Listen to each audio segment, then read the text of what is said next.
Actually, just a quick clap to sync. Thank you. All right. He's rolling. Neil, we've been in the US and we've been talking to farmers and manufacturers and truck drivers and business owners. And one of the themes that keeps coming up is the chaotic nature of Donald Trump's policies and how they've been rolled out. I wonder how you would describe and summarise President Trump's trade and tariff policies in his second term so far. This is the second Trump term. And in the first Trump term, we had tariff chaos. And Donald Trump has been talking about tariffs ever since he went into American political life. What's different is that he used different methods this time around. And by using a new legal instrument, he was able to impose tariffs much faster than most people expected. So on April 2nd, and he'd already by that time imposed tariffs on Canada, on Mexico, as well as on China. But on April 2nd, he unveiled tariffs on everybody, even on uninhabited islands, at rates that seemed completely fantastic. And ever since April 2nd, policy has been changing on an almost weekly basis. On April 9th, we got a 90-day postponement of the reciprocal tariffs. We then had a radical de-escalation of the trade war with China. Tariffs on Europe have been up and then down. The grand old Duke of York, who had 10,000 men and marched them up to the top of the hill and marched them down again, has got nothing on President Trump, whose trade policy is now changing almost on a daily basis. That's what's different. We knew he was a protectionist. He said he was going to do tariffs. He even specified reciprocal tariffs in the campaign, but nobody expected whiplash like this. Is another element of it the different advisors and cabinet members this time round, the people around him who support these ideas? That's right. President Trump does not have a normal presidential relationship to advisors and to members of his cabinet. Most presidents use the chief of staff as gatekeeper, and the chief of staff's job is to make sure that there's some kind of rhyme and reason to who gets into the Oval Office. That is not Trump's style, and Susie Wiles, as chief of staff, hasn't been able to control the traffic. As a result, there are days when Peter Navarro, who is a radical protectionist, perhaps the only economist in the world who agrees with Trump's idea of reciprocal tariffs, gets into the Oval Office and has the president's ear. When the reciprocal tariffs were postponed, it was because Navarro had in effect been locked in a broom cupboard, and the Treasury Secretary Scott Bessent and the Commerce Secretary Howard Lutnick got into the Oval Office, cornered Trump and said, you got to do something. You got to postpone these tariffs because we're about to blow up the global financial markets. So it is chaotic, not only in terms of intention and declaration, but also in terms of just access to the president. Could you explain to our audience what exactly Donald Trump is trying to achieve with these tariffs and whether you think he will succeed in doing so? It's far from easy, but there are three rationales for imposing tariffs, duties on imports into the United States at much higher rates than we have seen in our lifetimes. However things turn out, even if it's just 10% all round, that's going to be a higher effective tariff rate than the United States has seen since World War II. So that's the first thing to remember. What's the point of it? Well, part of the point is revenue.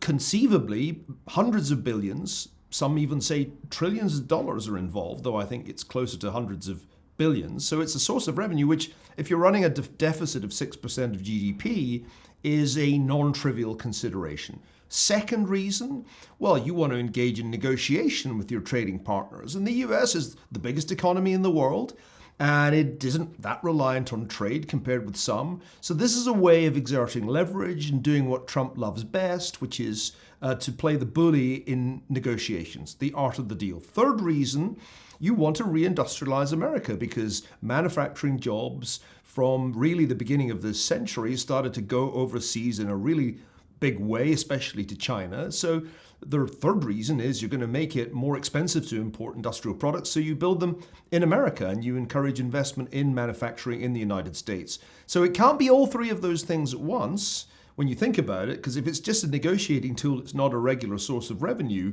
But Trump uses all three arguments to justify what he's doing. I wanted to come to the trade war between China and the US. You've likened it to a game of chicken. Tell us more about that and who you think blinked first. China is really central to all of this.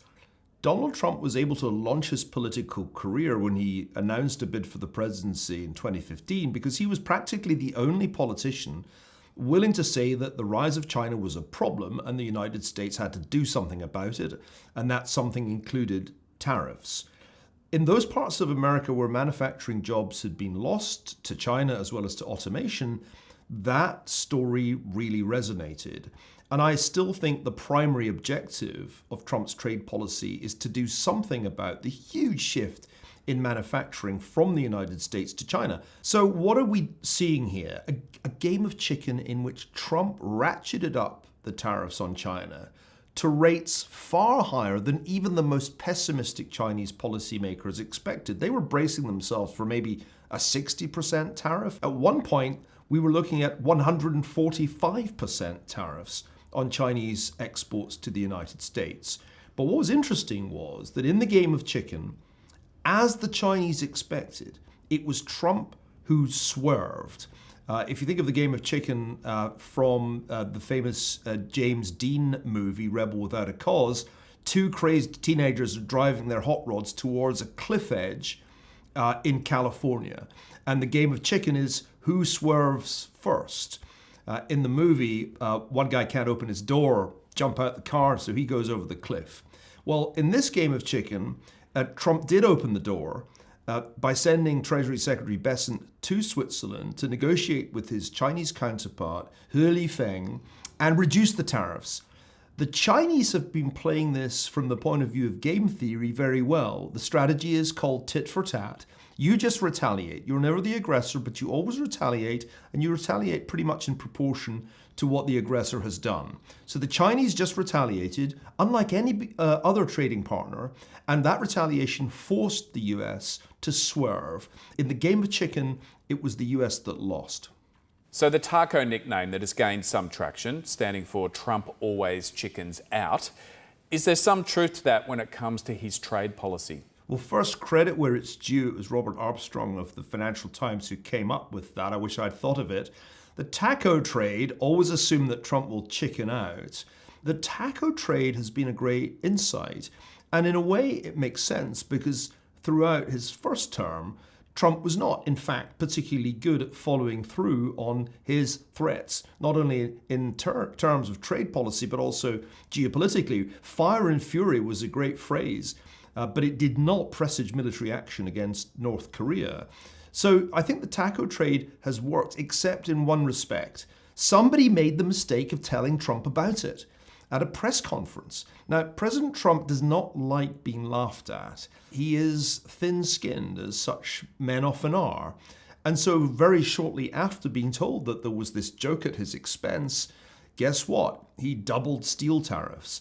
And so the trade policy uncertainty has a certain reflexive quality to it.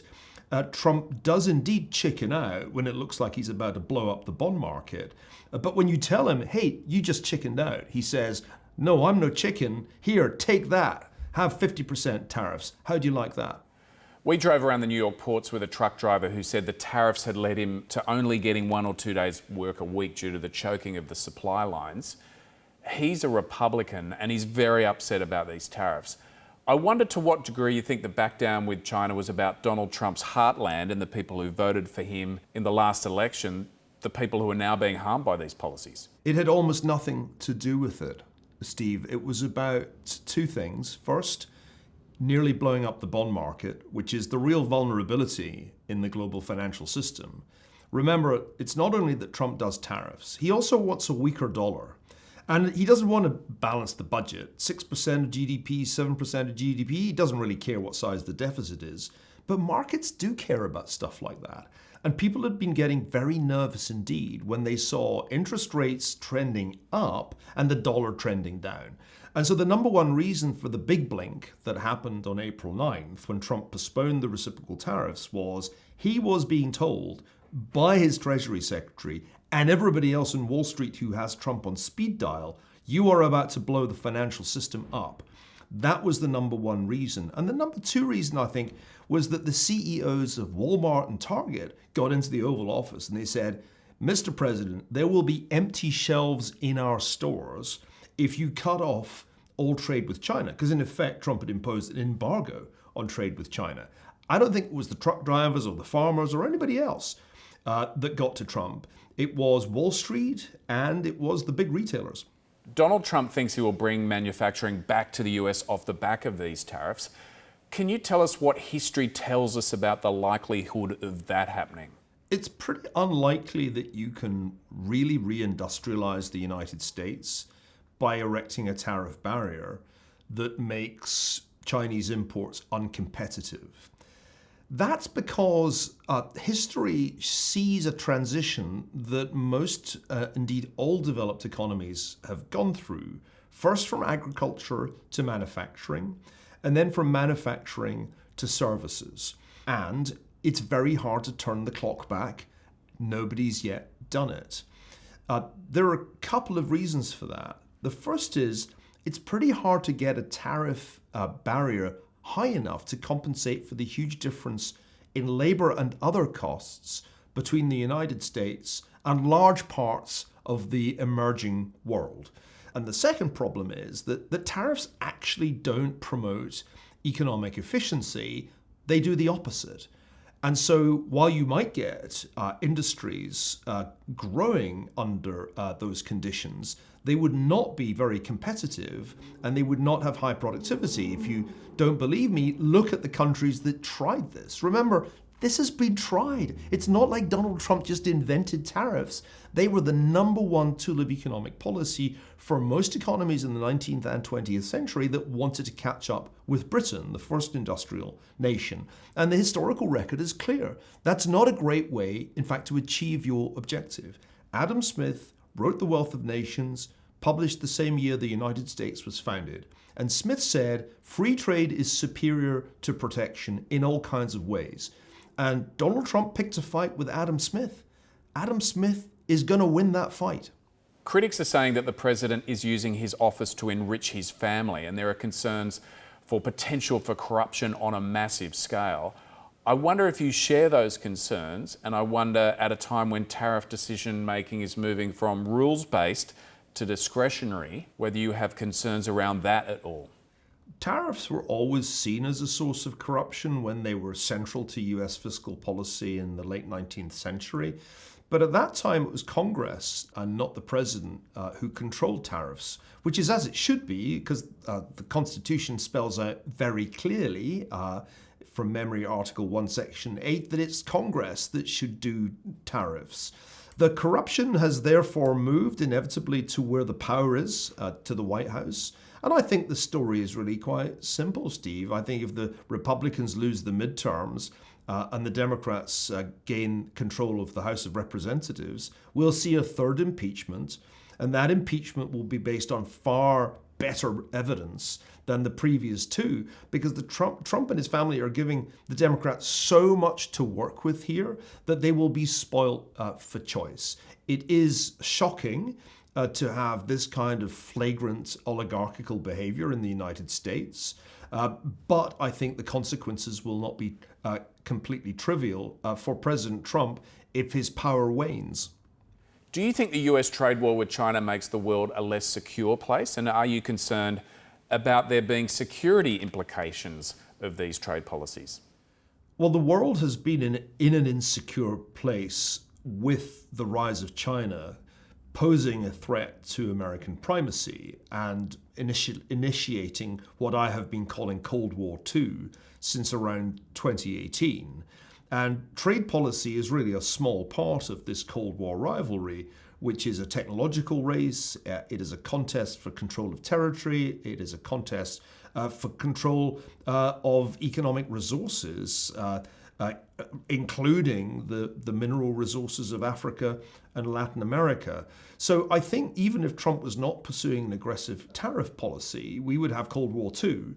I think the tariff policy matters because it makes it very obvious that the United States is on a kind of collision course with China. But this dates back to the beginning of the trade war in Trump's first administration. And notice, at no point did Joe Biden consider reducing the tariffs that Trump had imposed on China back then. So I think there's a real continuum. It was a bipartisan realization that Trump was right.